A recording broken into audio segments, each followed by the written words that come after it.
Hello everyone, myself Kishore Farade, Department of Mechanical Engineering, Shivajirao Ezonde Polytechnic, Asangaon. In this session, we will discuss about the plant layout,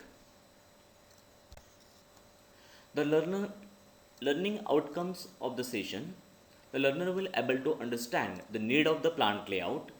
The learner will understand the principles, objectives, advantages of different kinds of plant layout, and the learner will able to select the suitable plant layout for manufacturing product. Content: plant layout meaning, scope for plant layout, objectives of good plant layout, design principles of the layout, factors affecting the plant layout, and different types of plant layouts. Now, what is the plant layout? The meaning of plant layout is the arrangement of machinery, equipment, and other industrial facilities for achieving quick production at least cost.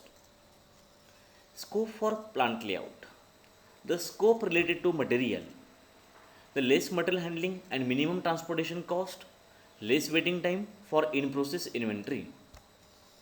Related to workplace, safe working conditions from the point of ventilation, lighting, minimum movement of workers, less chance of accidents, fire, etc., and proper space for machines, worker, tools, etc.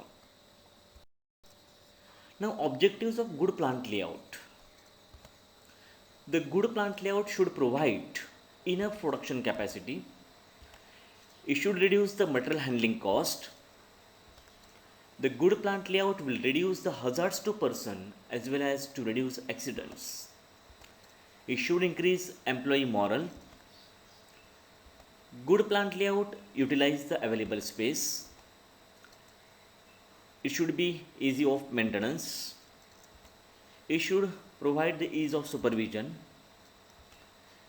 It should provide the ease of production. It will improve the productivity and it should allow the high machine utilization. Now, the design principles of the layout. The first one is the principle of minimum travel.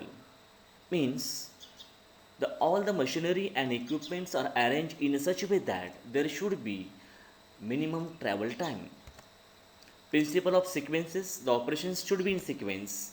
Principles of uses: principle of compactness, principle of safety and satisfaction for the worker, and principle of flexibility, as well as principle of minimum investment. Factors affecting the plant layout. There are the certain factors due to which the plant layout will get affected. The first one is plant location and building, the nature of product, type of industry, plant environment, spatial requirements, repairs and maintenance, balance, management policy, human needs, and type of machinery and equipment of that plant. Now, the principles for ideal layout. We will say that any type of layout is ideal when it will satisfies the design principles of layout. That means minimum travel, sequence of the operations, uses and flexibility, safety and satisfaction, and compactness and minimum investment. Types of layout. Now we will study the different type of layout. Mainly the layouts are of four types. First, product layout, process layout, fixed position layout, and combined layout. Now we will discuss each type of layout in detail. The product layout. This type of layout is generally used in the systems where a product has to be manufactured or assembled in large quantities.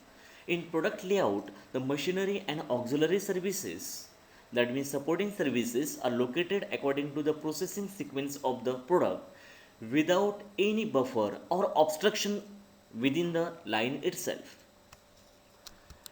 So this is the representation of the first type of layout in which the product A and product B is to be manufactured from the raw material.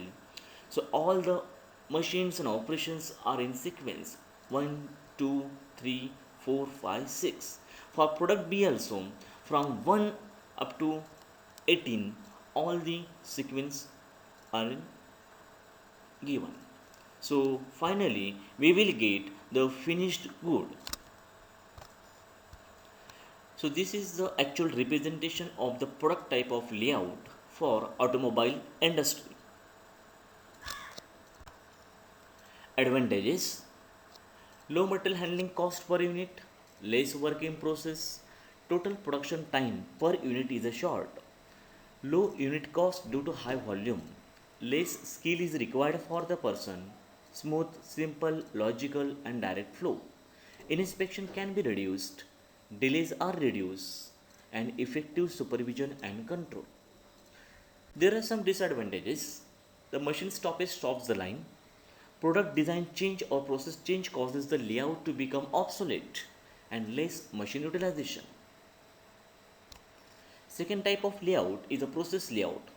In a process layout, it is also called as a job shop layout. The similar machines and services are located together. Therefore, in a process type of layout, all drills are located in one group and all milling machines are located in another area. So this is a representation of process type of layout in which all shear machines are grouped together in shearing section, milling machines are milling section, drilling machines are in drilling section, and all the packing material will come into the packing section. So this is the representation of the process type of layout. For manufacturing unit, the lathe machines are grouped together in lathe section, milling department, drilling department. This is the grinding department, painting department. Then the product will get assembled in assembly section, and this is the receiving and shipping section. So from this, the material will get shipped, or if there is any defect, it will also come for the processing, and sequentially all the operations on different machines are get performed, and again we will get the final product. So this is the manufacturing process layout. Advantages: better machine utilization, highly flexible in allocating person and equipment because GPM means general purpose machines are used, greater incentives to the individual worker, change in product design and process design can be incorporated easily.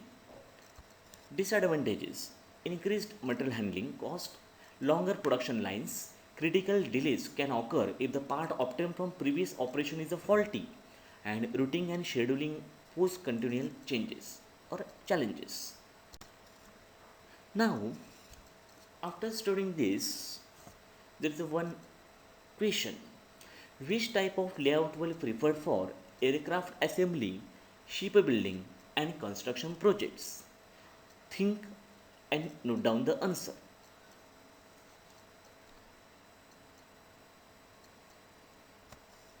So now, for the assembly of the aircraft and the shipbuilding, the plant layout is the fixed position layout, because in this type of layout the product is kept at a fixed position and all other material components, tools, machines, workers, etc. are brought and arranged around it.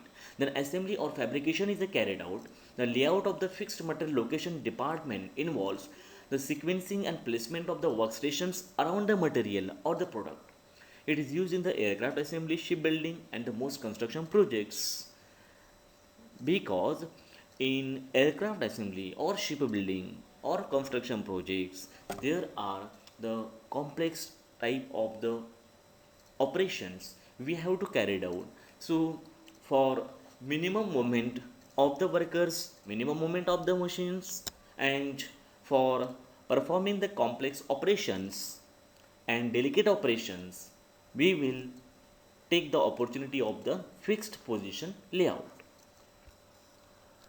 So in this is a representation of the fixed position type of layout. The job is at the center and all other machineries and auxiliaries are all around the job. So this is the actual view of the assembly of the aircraft, and this is a pictorial view for the shipbuilding. Advantages: the material investment is reduced, promotes pride and quality because an individual can complete the whole job. Highly flexible, it can accommodate the changes in product design, product mix, and production volume. Now, the last type of layout is a combination layout. A combination of process and the product layout combines the advantage of both type of layouts. Means from the name itself suggests that we will get the advantages of the both, that is process layout and the product layout. So combination layout is a possible where an item is being made in different types of sizes and different types. Here the machinery is arranged in a process layout, but the process grouping is then arranged in a sequence to manufacture various types and sizes of products. So it is to be noted that the sequence of operations remains same with the variety of products and sizes. So here the combination layout for making different types and sizes of gears. So here from the storeroom the material will come for the forging hammer, then hobbing machines, then heat treatment furnace and the gear finishing machine. After that we will get the different sizes of the gears in stockroom. So in this way, after studying this session, the learner will able to allocate the select the proper layout for designing or the manufacturing of the different products. Thank you very much.